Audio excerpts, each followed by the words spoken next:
Now to introduce the panelists, here's the Saskatoon Chamber of Commerce CEO, Jason Ebig. Great, thank you, Henry, and good day, everyone. As Henry mentioned, I'm Jason Ebig. I'm CEO of the Greater Saskatoon Chamber of Commerce. The Chamber team, and of course, many of you are joining today from Treaty 6 territory and the traditional homeland of the Métis people.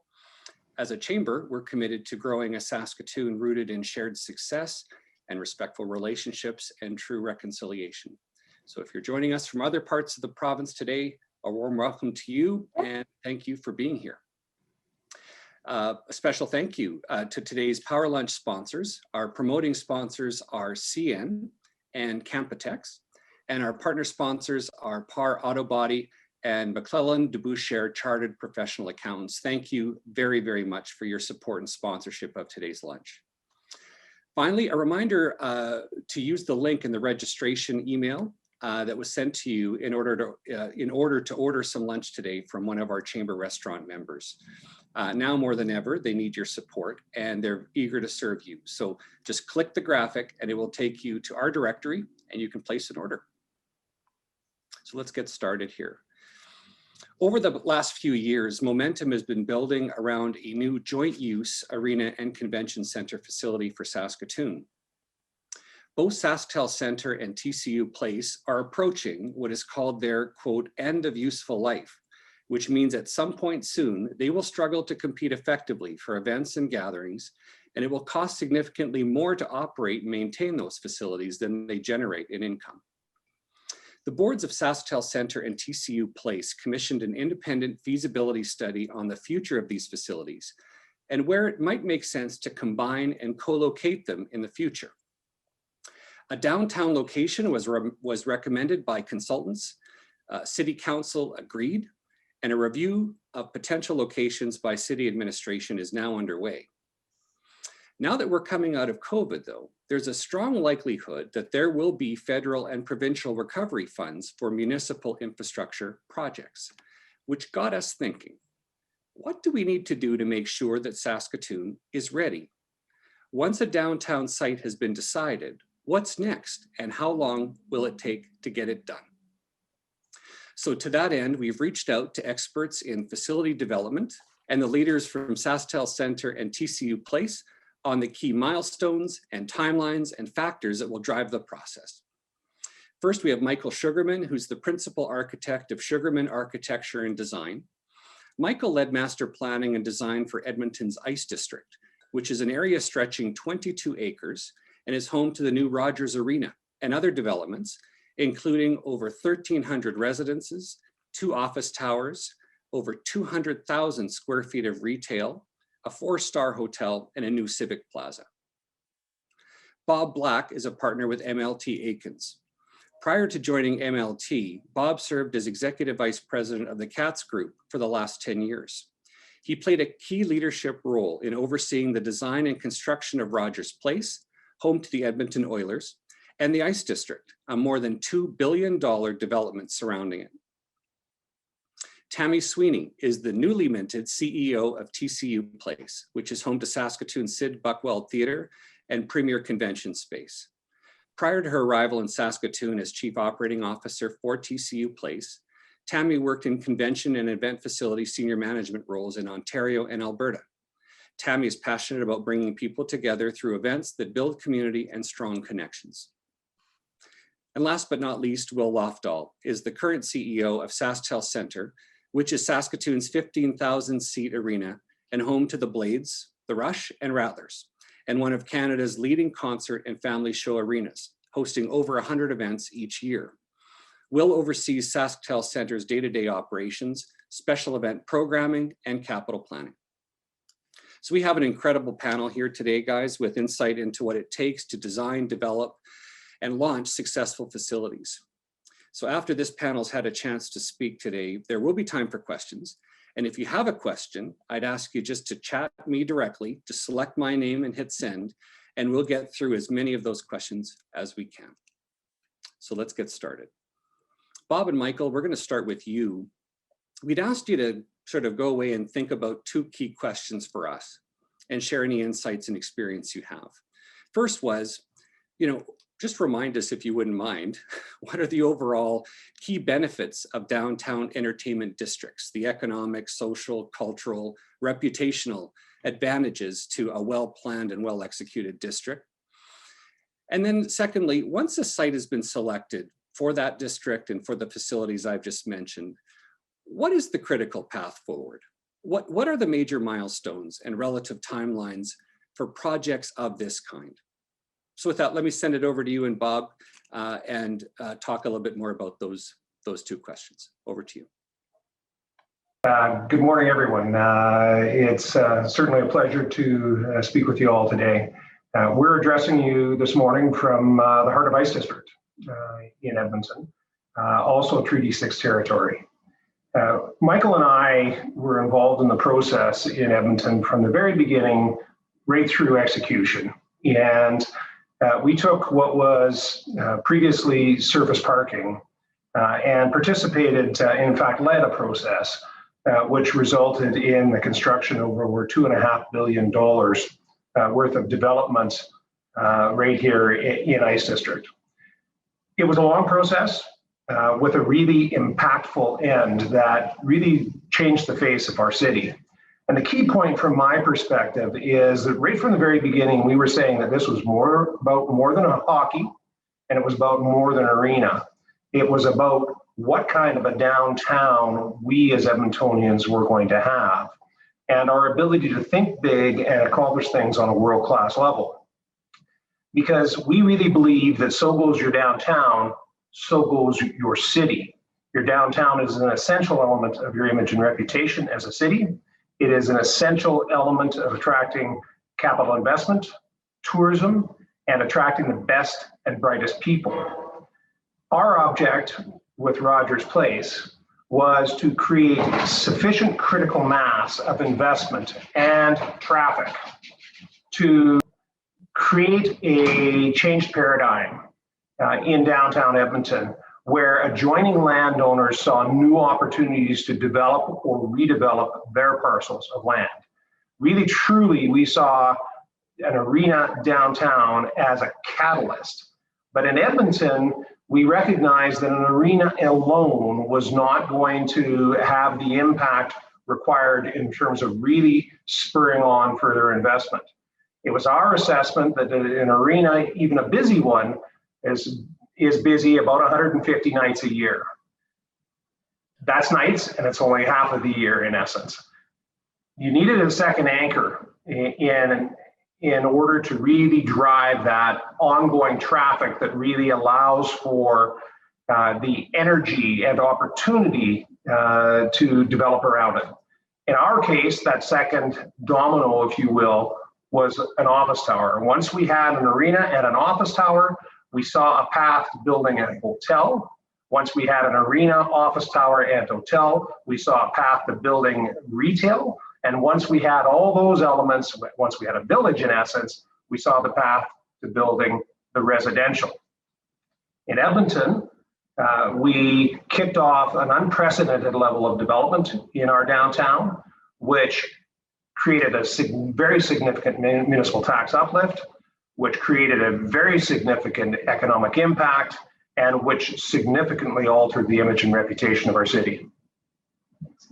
Now, to do all of that and to get to that end, we began a process, and this speaks more to process and timelines, that was twofold. We began a process after the site was selected, as Jason had mentioned, to look at master planning. And master planning can mean a lot to a lot of different people. And certainly master planning would involve what everybody thinks, that being the placement of large buildings, smaller buildings, determination of the overall density that you'd acquire, and from that, the ability to determine, which Bob will speak to, tax uplifts and potential funding models.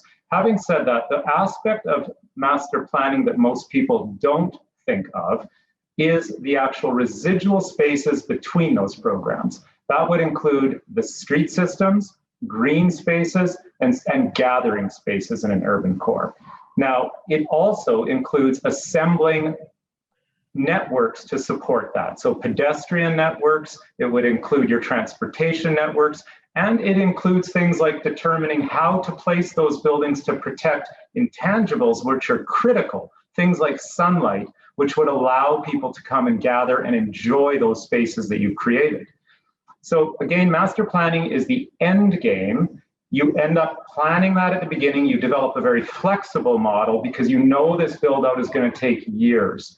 It's also important to note that these are very large facilities, and Saskatoon already has a very large facility in its downtown core, that being the shopping center. Depending on where this ends up, of course, these two facilities could actually do some harm. To explain that for a minute, if you only have a few doors and you have blocks of solid wall, you actually could do a disservice despite bringing many people down. The object of the master planning is to build the connections and the links between these properties, these programs, and the people that will use them, and the rest of the downtown, to build value in the rest of the downtown for other landholders, so that the citizens at large can come to a district. That's the master planning process. Concurrent with that, you enter into the process of the design of the facility, which we'll talk about more later. The one thing I want to say is, though, that as Bob mentioned, this is a catalyst series of developments, or the two properties are one and they are acting as a catalyst for future and additional development. So as such, you have to make very, very clear that the objectives are aspirational and they are above the bar of what you would normally set, even for other municipal projects. Because the reason you're putting these here is to spur development throughout your downtown in a manner that would not occur as rapidly as if you didn't have these projects. And to that end, you need to make sure you are selecting the right design teams, because you're always pushing for a greater and greater kind of output, a quality output. When I say the right design teams, that can mean many, many different things, of course. The one thing I would like to say is municipalities, by virtue of being a public entity, typically go through a responsible public process, which is an RFP, which many of you would be familiar with. And that process is valid and it works in many cases. In our case, we had the luxury of having the design process driven by the private partner in the venture with the municipality. So we had a much more informal process. We were able to test, if you will, informally over the course of a year, a number of different parties that would lead the process at various levels and stages. I would, in addition to that ability that we had, there is a staged way to get into these projects, and there is something we'll talk about called a pre-development program or plan, which is an easier way, in my opinion, to begin to develop a clarity around the programming requirements for both the convention center and the TCU place, as well as the Sasktel, and to develop, because of an understanding of the program, an understanding of the scale, and because of an understanding of the scale and the quality ambition of that scale, to develop a budget, as opposed to the RFP process, which generally is a municipality saying we have so much to spend per square foot and or so much to spend, we're going to go out and shop for a consultant to spend that money. Bob can maybe speak a little bit more about that, if you will, maybe after. The last point I just want to say, this is the broad statements, is that there is, in my opinion, it's very important for the local community and the municipality to find a resource from within its own community, preferably, certainly from within the prairie provinces, that understands your city and the nuances of your city. And when I say that, I don't mean the nature of the roads and the streets, I mean the culture, who you are as a group of people, because you want these facilities to be particular to you and what it is that makes Saskatoon special. And frankly, Saskatoon is a very, very special and a very particular place on the prairie. And you want to build on that. So you are going to likely get expertise from afar, good expertise, but you need to layer that with not only local expertise, but a champion who actually understands urban development, urban design, and architectural design that will drive outcomes in those design experts' offices to the benefit of Saskatoon and make it very particular.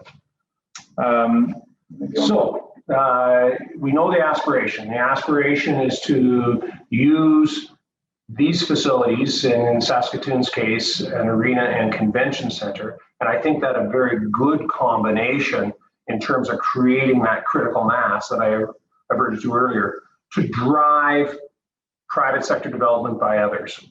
And I think the first critical decision point is whether to engage in a conceptual design process to guide both the funding negotiations and to sell the vision publicly, or to proceed in more of a vacuum and saying, okay, well, we believe this is about what it will cost to build a facility or facilities, and seeking the public blessing for that.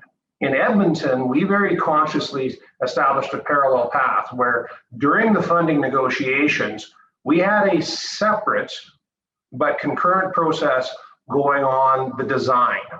And so what we really undertook was an exercise to understand what we would build specifically and how much it would cost.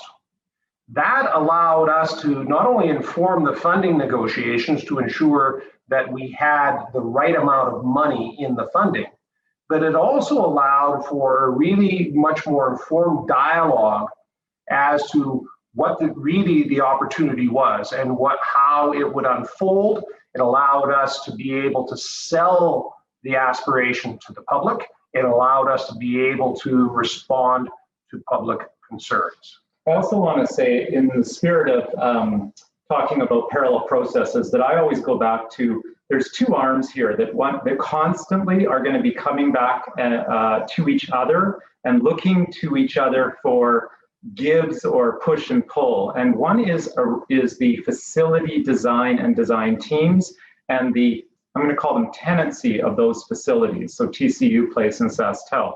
The other is the master planning again. And just to be clear, if I wasn't earlier, these are separate processes. They can have separate teams. They can even answer to separate agencies, but they have to work in parallel and at all stages of the process, really right till you're opening the doors. And they will at times work against each other, and because there are different needs and there are different demands on facilities versus the overall area. Some property owners and property developers will have different needs and aspirations than the facilities. Some doors would be facing one direction and you would rather them face another if you wanted to pump up the traffic on a certain street versus another. But it nevertheless is valuable having that dialogue throughout. So that's another parallel process that starts right at the beginning in our eyes and goes right through to the end of the opening of doors. And from our perspective, that all begins with a pre-development process. And a pre-development process, it really allows you to get into the nuts and bolts of what you aspire to build. It allows you to begin to look at the number of seats that you're going to need in these facilities, the mix of those seats, including what premium products.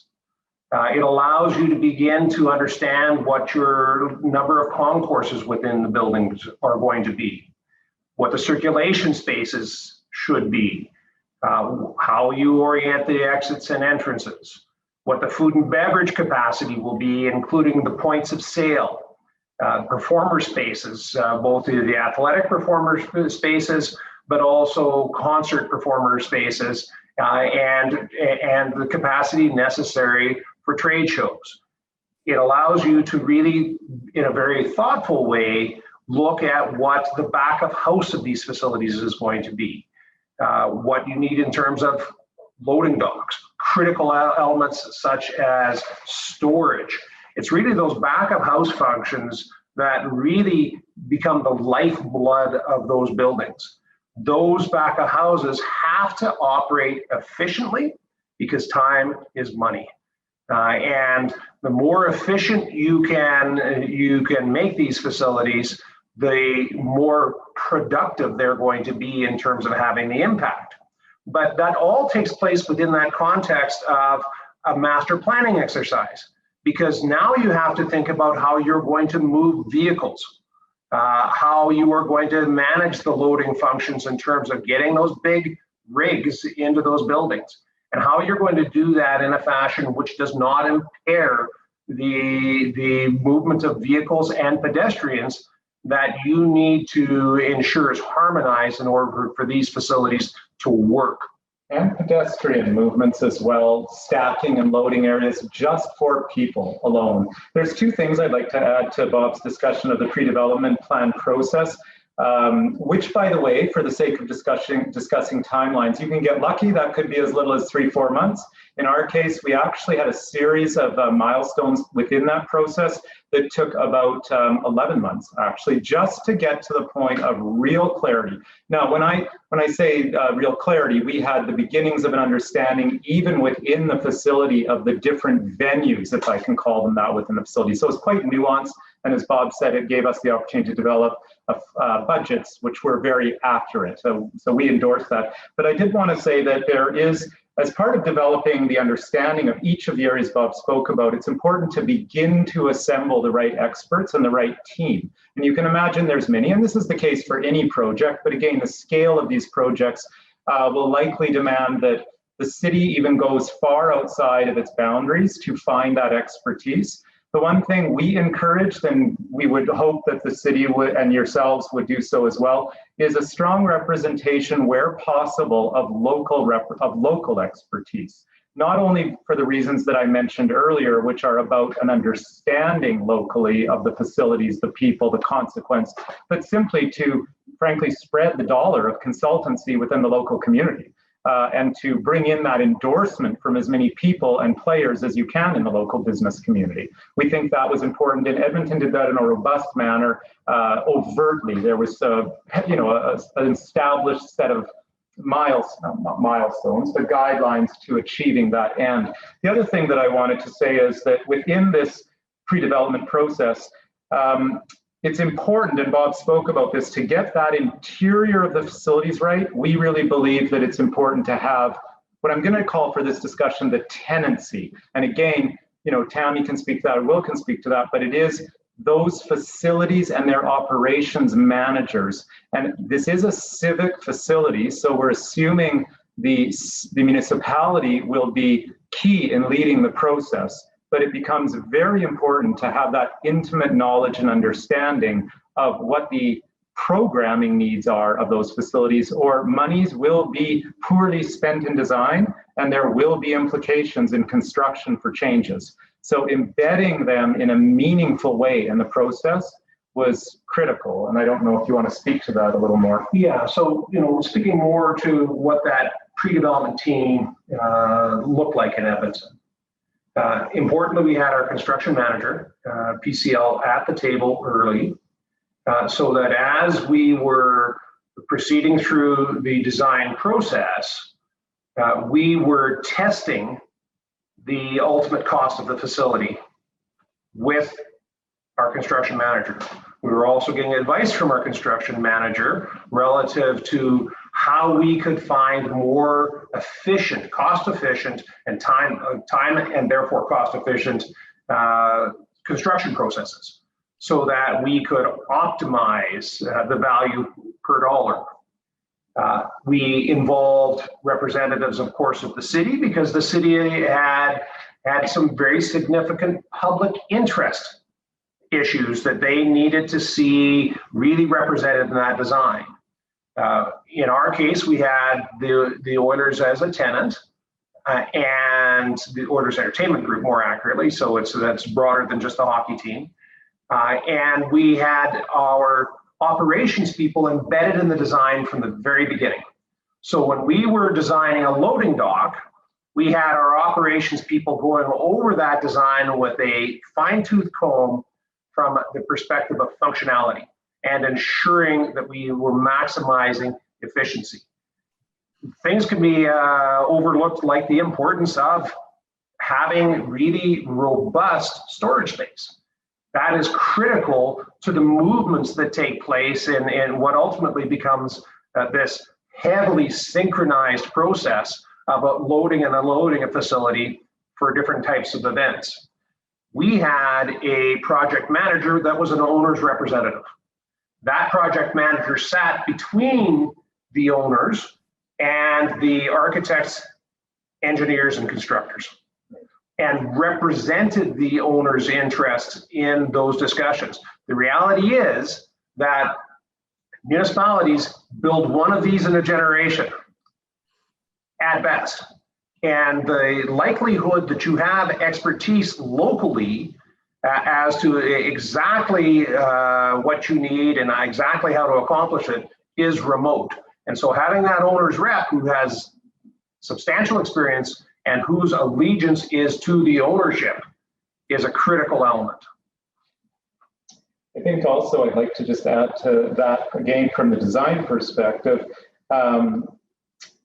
that agent that you're talking about that acts on behalf of the owners, that is somebody that really, I believe is necessary for a couple of reasons again, but one of them is that municipalities are very tied, if you will, to a way of thinking, which is inevitable, and it is to spread benefit as far and wide as they can throughout the community. And it's not inherent in the way that they operate to confer a lot of energy, money, and focus for a long period of time on one particular capital project because it's seen to be at the expense of others. And that's not the wrong thing. That makes sense from a municipal point of view. But it is necessary in this case, because these are catalyst projects, to actually extend additional effort, additional funding, and additional time towards these particular projects. So in that regard as well, it's really important to have the right representation at many levels throughout the design effort, the execution effort on these particular facilities. And, you know, in Edmonton, that was a really big issue. And that was a challenge in our discussions because there was, in the negotiations with the city of Edmonton, a strong tenor of, let's just make sure that we have sufficient money in order to build an arena. And we'll build the arena and we'll go from there. We felt that building an arena that really was a class-leading arena was a pivotal part of the exercise. Because speaking plainly, the catalytic effect of a typical or say marginal arena is going to be much less than the catalytic effect of a spectacular or world-class facility. And so we were determined in Edmonton, if we were going to build it, that we were going to build it right. And that we were going to build something which really did provide a foundation for those adjoining landowners to relook at their lands and say, wow, I've got a new opportunity now, I'm going to invest. In terms of timelines in Edmonton, Michael and I were working on this project in earnest in 2009. We went everywhere we thought we could learn something. We unabashedly stole every good idea we could from elsewhere. We brought those ideas back and put them through a real lens as to, you know, how they worked within the Edmonton equation to make sure that what we ultimately built was representative of Edmonton as opposed to Los Angeles or Denver or some other place. We actually ended up formally engaging our architects in December of 2011. We broke ground in March of 2014, and we opened the facility 30 months later in the fall of 2016. Now, in that process, we lost a year because of the negotiations with the city of Edmonton being complex and difficult and under the public eye. And so whereas our original aspiration was to open the facility in 2015, and we could have, subject to getting the master agreement in place with the city of Edmonton, we lost a year. But I will say that we took really good advantage of that year because our design process never stopped. We were continuing to refine our design. We were continuing to find ways to take cost out of the design. We were continuing to, in that process of maximizing the impact of dollar per square foot. Maybe we should wrap up and pass the baton back and just finish with, you know, we're speaking to you as a chamber and your members, and we can certainly and will enjoy questions, but just in terms of how membership in the chamber can be of assistance in what can be a very long process fraught with a lot of political dynamic that can go one way or the other, given what Bob just reminded me of. Really, it is to assist wherever possible the process by conveying support and to understand and get engaged in the process as early as possible so that there is an understanding of those contentious issues that inevitably will arise. Parking, traffic, everybody's going to be afraid of it. The public's going to get concerned, money. And to actually become familiar through discussions like this and through further discussions with the city and the teams that get built, so that when issues come up, your organization and your members are abreast of the issues and actually can convey positive contributions into that discourse and allay the concerns that for sure will come up. That is the experience we went through, and a lot of the aspirational drawings and imagery, a lot of the specialty consultancy, the groundwork Bob talked about in the PDP or the pre-development process work, allowed organizations and members like yourselves to help contribute and foster a kind of rich and open dialogue, but one that supported the development when inevitably problems came up. Ultimately becomes a function of arming your supporters with facts, arming your supporters with the underlying rationale, arming your supporters with the means by which to deconstruct the inevitable pushback that you'll get on things like traffic and parking. At the end of the day, this is a public perception piece in the extreme. And you have to be able to manage that public debate in an informed fashion. And really it is that coalescing of the information and the thought process behind the opportunity that really allows for an informed public discussion.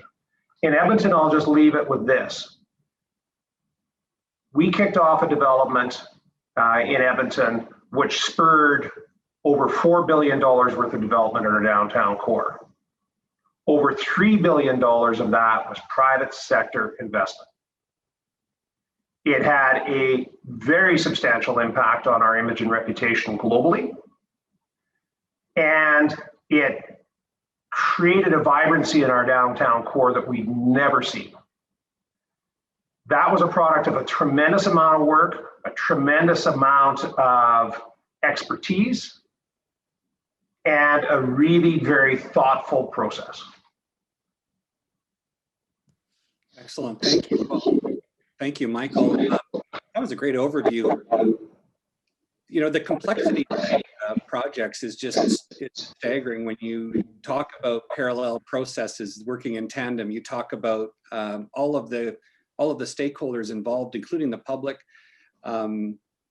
It really is a big enterprise. It's a huge effort. I'd like to ask now, sort of Tammy and Will, sort of what's top of mind for them as they hear you talk through that process and what might be in store for us. Maybe Will, I'll start with you. When you hear Michael and Bob talk through the process, all of the considerations that went into the Edmonton experience, what's top of mind for you and Sasktel Center? And I think you're on mute. Thank you. I think, okay. Can you hear me now? You're good. All righty. Well, the public assembly facilities of Saskatoon are aging and quite frankly, are nearing the end of their useful lives. TCU Place has served the community well for over 50 years and Sasktel Center for over 30 years. These facilities currently compete with newer and more competitive venues located throughout North America for national and regional events that have for decades brought strong economic impact for our community while also elevating the quality of life within our region. In other words, these two venues are very valuable assets. Back in 2016, we were invited to speak before the Governance and Priorities Committee of Saskatoon City Council. The purpose of the presentation was to provide our opinion on the future of the city's arena. During the presentation, we showed the committee 2 slides. Henry, if you wouldn't mind putting that slide up, I'd appreciate that, please. And these slides showed the tour routing of a major concert tour that took place the year before. This particular tour was that of Katy Perry. However, regardless of what tour we had selected, the results would have been similar. The 2 slides show the 47 North American stops on the tour and showed them from 2 dimensions. One, the size of the city, and the second, the age of the arena. It does not place a city in good light to be on near the bottom of either list. Fortunately, Saskatoon was on or near the bottom of both lists. Although we can't easily change the population of our metropolitan area, which by the way is 192nd largest in North America. As time goes on, if we do not do something to revitalize our public assembly facilities, we will find that our competitiveness will truly suffer. Henry, you can take the slides down now if you don't mind. So it's been 5 years since we made that presentation before the GPC committee. There were 4 arenas older than Sasktel Center on that tour. If today you took a look at those 4 arenas that were older than Sasktel Center on that tour, you would find that one has been replaced, and that's Rexall Place that's been replaced by Rogers Place. Another is in the process of being replaced, and the other 2 have had significant renovations. For example, Madison Square Garden, which is older than Sasktel Center, actually underwent a $750 million makeover a few years back, and that's billion with a B. As a result of the 2016 presentation, we were given consent to proceed with a market analysis by an industry expert. We wanted answers to the following questions. How competitive are Saskatoon's arena and convention center? What is the remaining useful life of each facility? If their useful life is coming to an end, should the facilities be renovated or should successor facilities be planned for? If successor facilities are recommended, where should they be built? Well, in 2018, HLT Advisory out of Toronto submitted their report and their findings of their report. The report concluded the following. That both TCU Place and Sasktel Center are nearing the end of their respectful useful lives, and their competitiveness will begin to diminish in the very near future. And the construction of successor facilities was recommended, and that the new facilities should be both located in the downtown core of the city. And we're working towards all those things today. Since the report was made public, several questions have been posed. Today, both Michael and Bob have been kind enough to join us and provide us an overview of the dividends that Edmonton has received from the creation and development of the ICE district in Rogers Place. For those who say, well, Edmonton has an NHL team and Saskatoon doesn't, how could Saskatoon replicate such success without a tenant of one of the 2 major indoor professional sports leagues, those leagues being the NBA and the NHL? One must be mindful that there are only 48 arenas in North America that have an anchor tenant from either the NHL, the NBA, or both. Yet there are hundreds of successful arenas in North America. To explore this question and many others, we sent a couple members of our team, actually 3, that being John Howden, Trevor James, and Kevin Hills, out to 4 North American cities of somewhat comparable size to that of Saskatoon. And none of these cities had an NHL or an NBA team. Each of these cities had built an arena and a convention center in their downtown core approximately 10 to 15 years ago. And what did they find out? Well, they found out quite a bit. They visited Omaha, Nebraska, Des Moines, Iowa, Lincoln, Nebraska, and Kansas City, Missouri. We do not have enough time today to communicate all of their findings. However, all one needs to do is to take a look at the aerial photographs of the downtown core of each city in the few years before the construction of these facilities, and the same view a decade later to understand the dramatic positive impact these facilities have had on the development of these respective downtowns. They also explored the various models of financing such facilities undertook, and learned that there are many options available to cities that do not have, and these options won't negatively impact the mill rate. So Jason, that's a quick overview of my thoughts. And again, I thank Bob and Michael for their presentation. Thank you, Will. Tammy, same sort of question to you. You know, based on what Bob and Michael have shared with us this afternoon, what's top of mind for you? Anything that you would want to highlight or maybe layer on from your seat at TCU Place? So, this is such an important conversation. It's got incredible impact on long-term future for all of us. And I'm thrilled to see the number of people on the call today. So it's clearly something that's of great interest. For me, three things top of mind and for our organization. Why is this needed and why now? Because COVID has certainly added an element to the mix that we hadn't planned on. So why is it needed now? What's possible and how can the community benefit from that? And some of that Michael and Bob covered, so I won't go into too much detail about that, but I'll add a few things in there. Convention centers, Will highlighted the aging facilities. For us, we know that both the arena and the convention center play a major role in tourism and trade.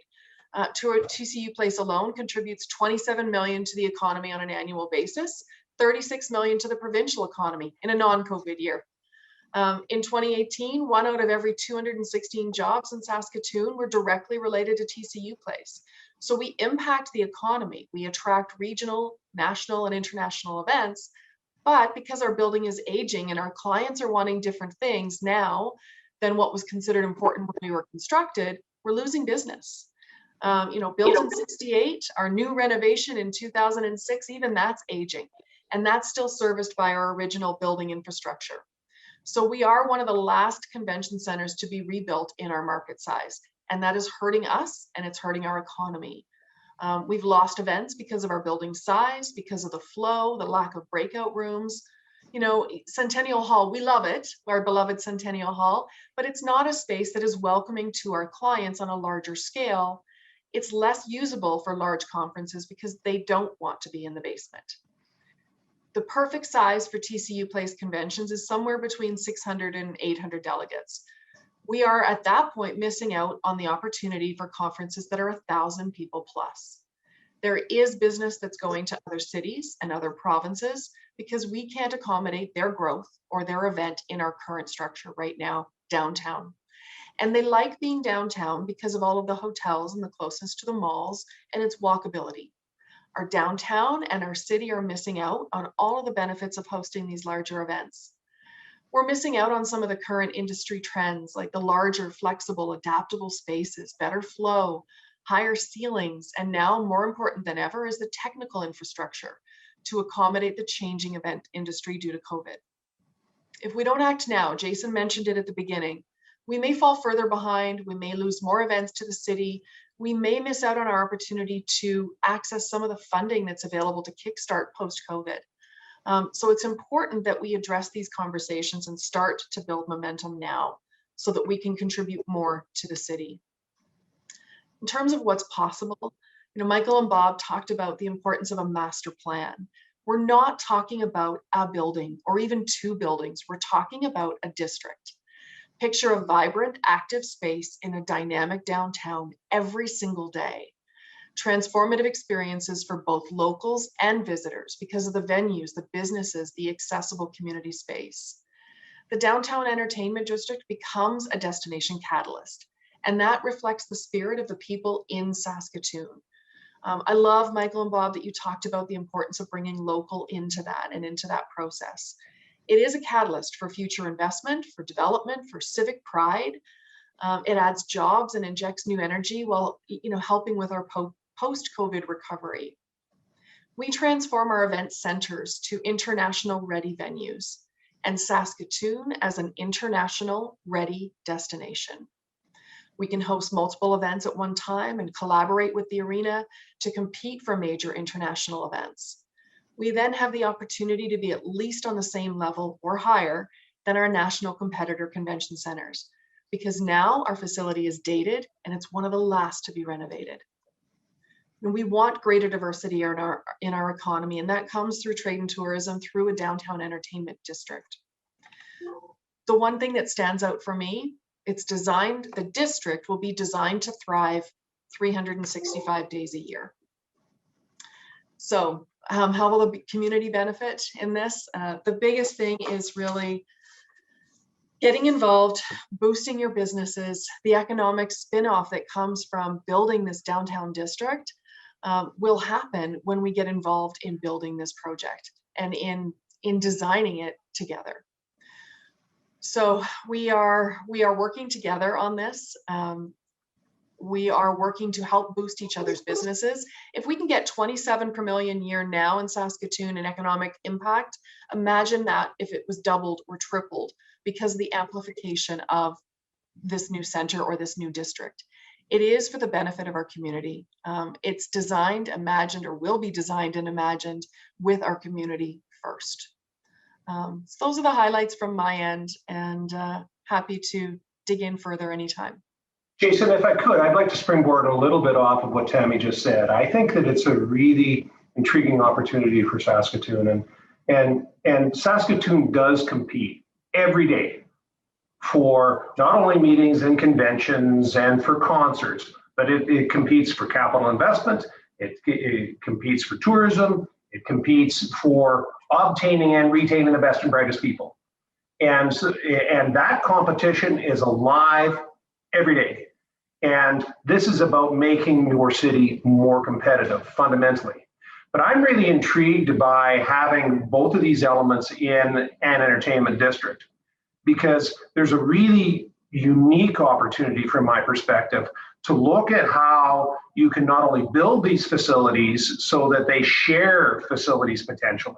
Can you figure out a way to have a shared loading dock so that you decrease the capital investment in the construction of the two facilities, but create a really robust hub that allows for events of all different types to take place and to do so in a really efficient fashion.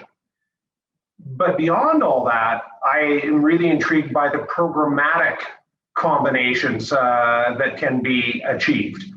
In Edmonton, we were very deliberate in putting the arena, what we call Fort Hall, which is a 25,000 square foot indoor programmable space, the hotel convention facilities, and the plaza in very close proximity to each other so that they could be used in different permutations and combinations. A hotel event could flow into the Fort Hall, a Fort Hall event could flow into the hotel, an arena event could flow into Fort Hall, and indeed a Fort Hall event could flow into the arena, et cetera, et cetera. And so having an event, having an entertainment district which has both the convention facility and the arena creates some really unique opportunities. And that exploration will allow for all sorts of creativity and for novel outcomes that can really distinguish Saskatoon. Excellent. Thank you, Bob. Thank you, Tammy, by the way. That was an excellent case, obviously, and a good reminder of what we're ultimately talking about here. This is not just a couple of buildings. We're talking about a district and the vibrancy that can bring to a downtown. You know, Bob and Michael, I'm getting a lot of questions on the chat. Really, and it's sort of around this sort of public communications piece. You know, we're not any different than any other city, you know. There's usually a fair amount of cynicism about these kinds of projects. They're large in scale, they're very expensive, maybe very taxing, literally and figuratively, on the community. The questions I'm getting are really around sort of messaging to the public and building that sort of case for support in the minds of our neighbors. You know, question around, for example, you know, in Edmonton, how did you handle the public pushback around the priorities of investment, say, you know, entertainment district versus homelessness, which is a debate that we would have here for sure. How do you message that this is an investment rather than just a cost? So what does that look like? And in your experience around Rogers and the ICE district, what were some of the lessons learned about trying to sort of get the community on board and address directly, you know, some of those very legitimate arguments and questions that people inevitably will raise here? And that is a process that requires a tremendous amount of thought. It requires a tremendous amount of planning, and it requires advocates. And so in Edmonton, we asserted from the beginning that we thought the arena done right in the right location in the downtown core would create an uplift in municipal taxes that was sufficient that could actually pay for the arena. As it turned out, that's exactly what the experience was. That wasn't the deal, because the Oilers Entertainment Group essentially, through its parent company, the Cates Group, paid for half of the capital construction cost of the arena.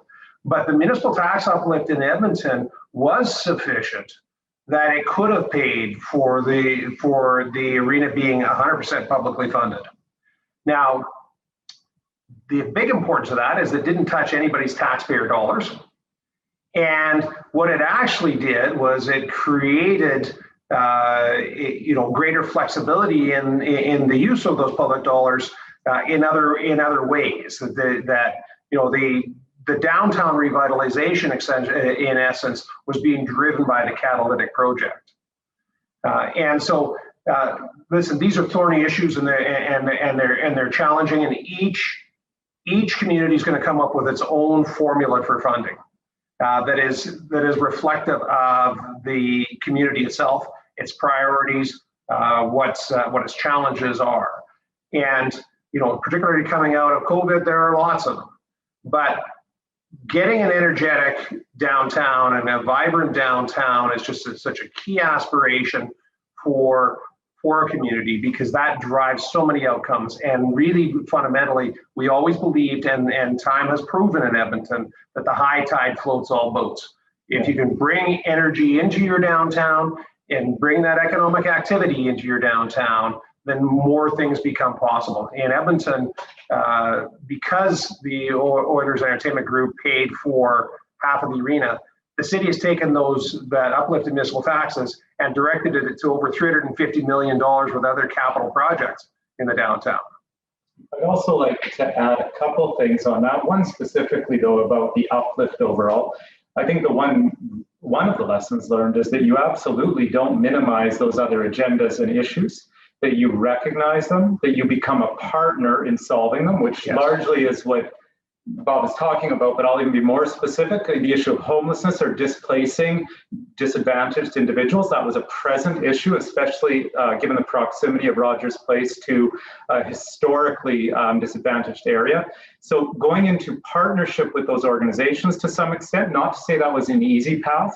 It was a difficult path often, but it is something that you have to get ahead of and actually be very proactive of. So you don't just make it about it's this or that. It's let's work together to use this uplift to respond to those issues.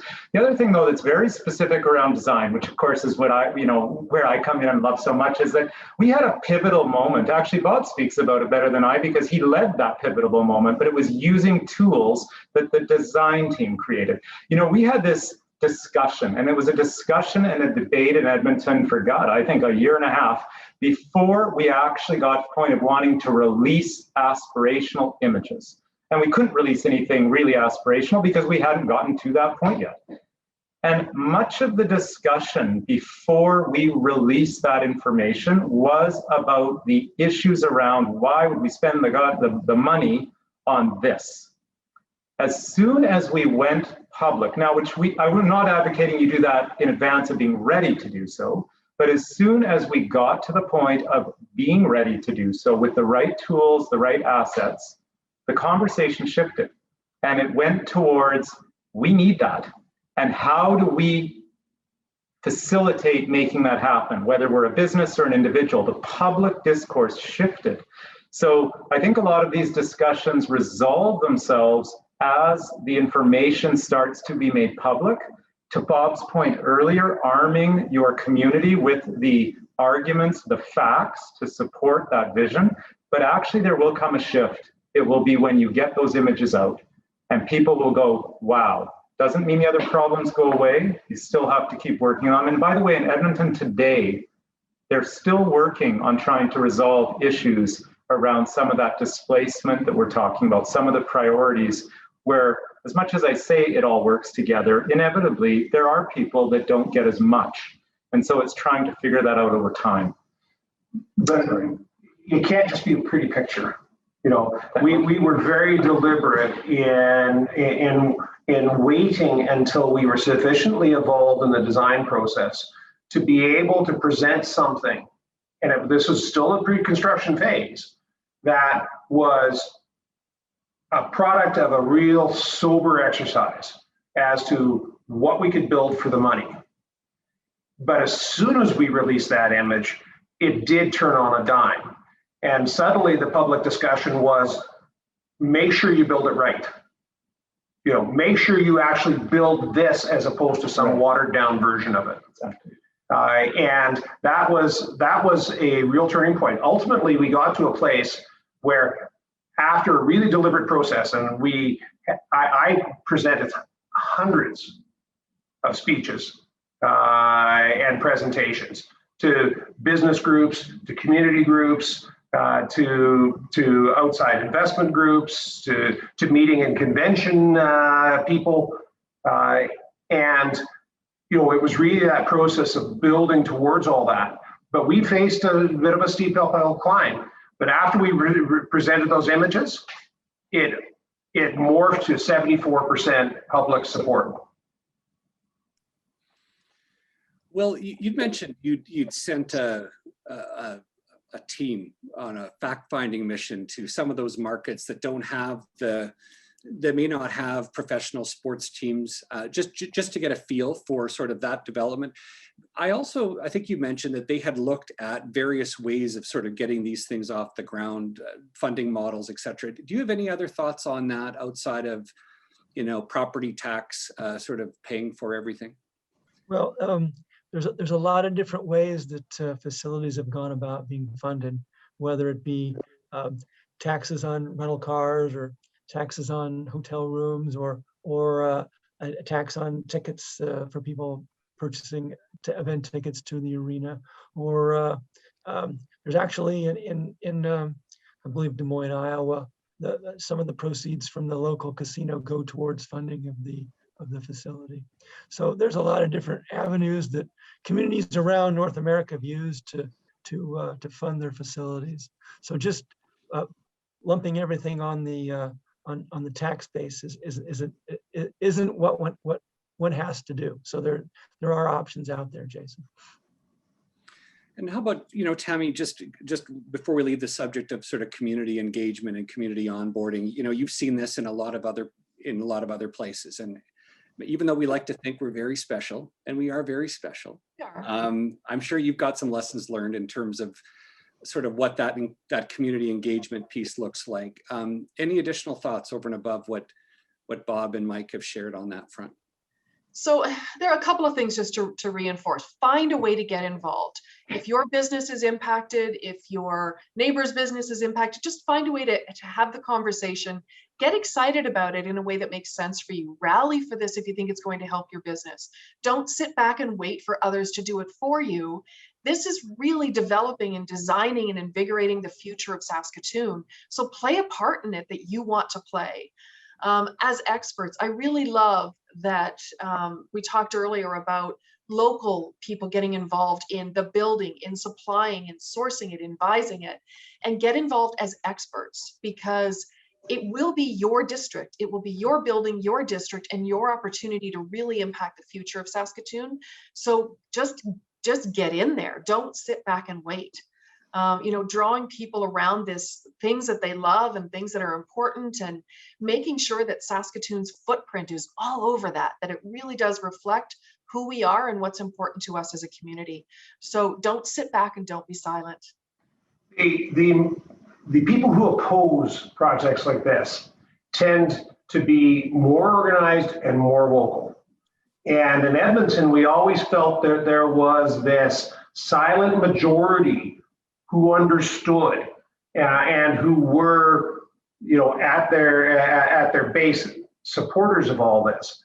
But mobilizing that support was so critical, because so often people look at something and think, okay, it makes sense to me, full stop. It's got to be more than that. This is a process that requires advocates. This is a process that will be debated. It'll be debated on social media. It'll be debated in the traditional media. It'll be debated at the water cooler. And having advocates, and having those advocates armed with coherent, supportive arguments is a key element of all this. Yeah. Excellent advice. There's a lot of chatter here, a lot of questions about I guess I would characterize it as concern, maybe, about missing the boat. And, you know, Tammy touched on this. I mentioned it off the top. You know, we're coming out of COVID. There's some sense that there will be post-COVID recovery infrastructure programs. You know, the problem with those is they tend to really like the ones that are shovel ready, you know, ready to go. We're not even close to that. And I guess there's a general concern that we may miss the boat on this one. I just, you know, would like to hear your thoughts on that, but more specifically, when you look at the process that led to the Ice District and Rogers, just based on your experience, what stages of that process were at the greatest risk for delay? And then looking at that same process, where were there opportunities to accelerate that timeline so that more or less you landed where you needed to? Largely in Edmonton certainly came as a result of the machinations around the funding debate. And we had a different dynamic in Edmonton because you had a billionaire who was a tenant here. And it was very easy for people to say, well, this is about a billionaire building a palace for his millionaire hockey players. And that gave rise to a really challenging dynamic because lots of people would just say, default to, well, let the billionaire pay for it all. The reality is that that doesn't work in an NHL context in a small market. You can't generate enough revenues to capitalize your investment. So we had to overcome that. That was a really significant challenge. But you know, I think that in terms of opportunities, that getting that preliminary development plan in place and understood, it represents an investment for sure, but it is, from my perspective, a very, very solid investment because then it allows for a more informed discussion. And it gets the process, the design process going early so that you can look for opportunities to expedite and smooth out. I think another thing that's really benefit is being able to draw upon experts who have done that canvassing of different markets. You know, what Will referred to is exactly the kind of process that is required here, where you go and you look at the strengths and the weaknesses of other developments, get the lessons learned, and really begin that process of saying, okay, you know, distilling all that down into a Saskatoon solution. What does that look like?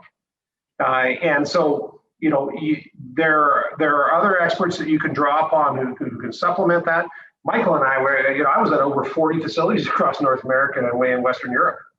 And Michael, you have to be about the same. Facilities and districts. Facilities and districts. Absolutely.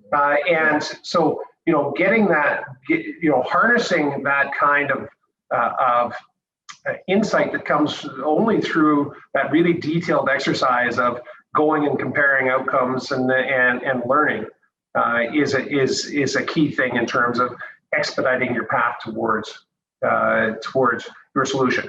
A preliminary development plan may also be enough to establish in the minds of a funding agency like the provincial or federal governments that whereas you're not shovel ready, you've got a clear concept as to what you're trying to achieve, and the process is now a managed process that has an end date.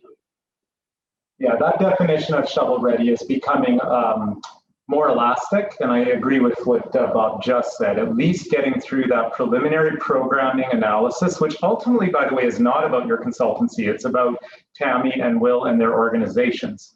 That's who will drive, in my opinion, the first step that's critical. The sooner you can get that out of the way, the better, and make it current, because Will alluded to doing that. I think it was in 2016, Will, you said that was the last time that you had really engaged in that. So what is current thinking? What are your current needs? Getting that down on paper, working with a limited consultancy to do that, so that then you can expand your design and your consultancy team and get moving quickly. And getting it down on paper as you know, a thought where you've got the two different elements in one district, as opposed to the two different projects in isolation.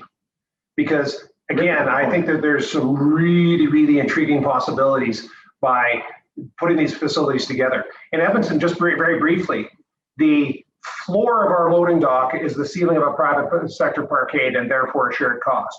The ceiling of our loading dock is the floor of a casino that was built in the private sector and therefore a shared cost. The north wall of our loading dock is shared with a community arena and therefore a shared cost. Because we put a private sector building on the side of the arena, we did away with the whole eastern facade of the arena, that expensive stainless steel, beautiful stainless steel facade. We did the same thing at the interfaces of the hotel. You can do some really creative things by taking facilities and essentially gluing them together.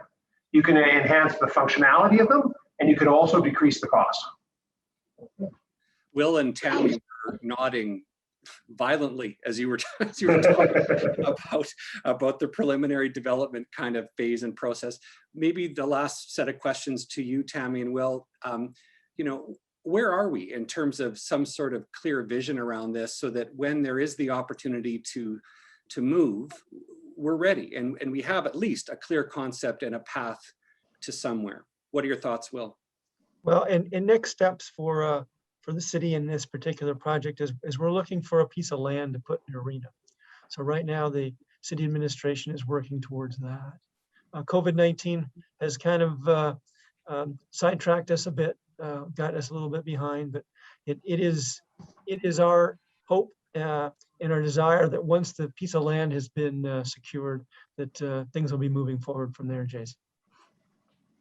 Tammy, how about from TCU's perspective, is the vision and concept of this, and in particular your piece of it, you know, relatively clear, or are you feeling like there's still a lot of groundwork to do?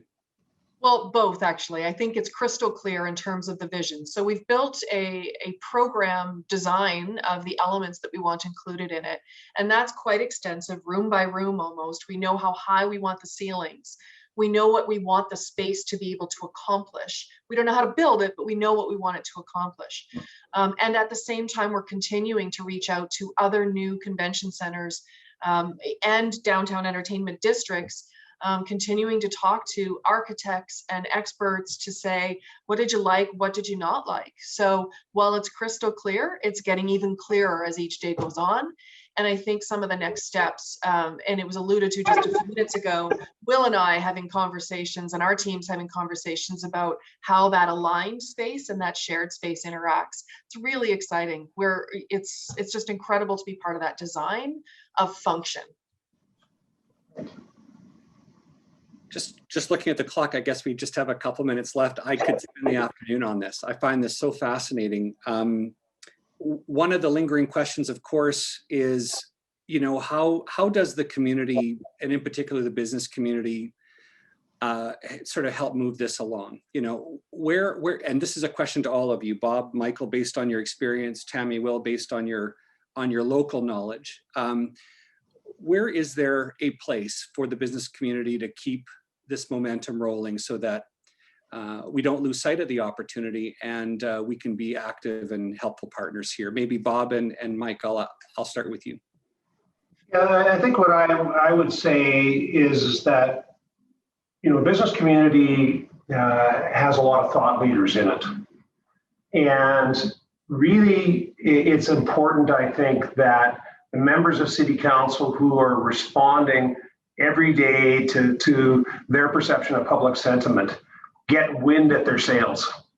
That the members of City Council know that the business community is aligned.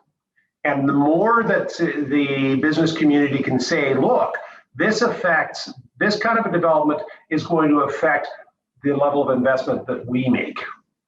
You know, if our downtown stays as it is, then we're hamstrung in this fashion. But if we can get these catalyst projects going in our downtown, we can envision something more. I think that's a very meaningful discussion, because at the end of the day, the municipality is going to look at it through the lens of saying, okay, if we make this investment, is there going to be a revitalization? Is it going to have a catalytic effect? And so the more the business community can rally around being able to say that it will drive further investment, the better. I would just add, maybe it's a more intimate comment. The business community, we use that word, is made up of individuals.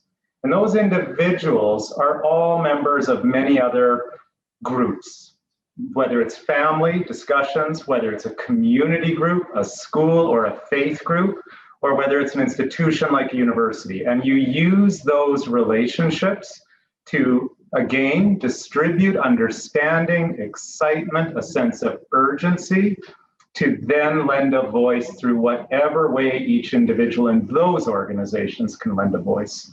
You know, yes, your businesses, I get it, we're a little business, I'm a little business too, but we're more than that, right?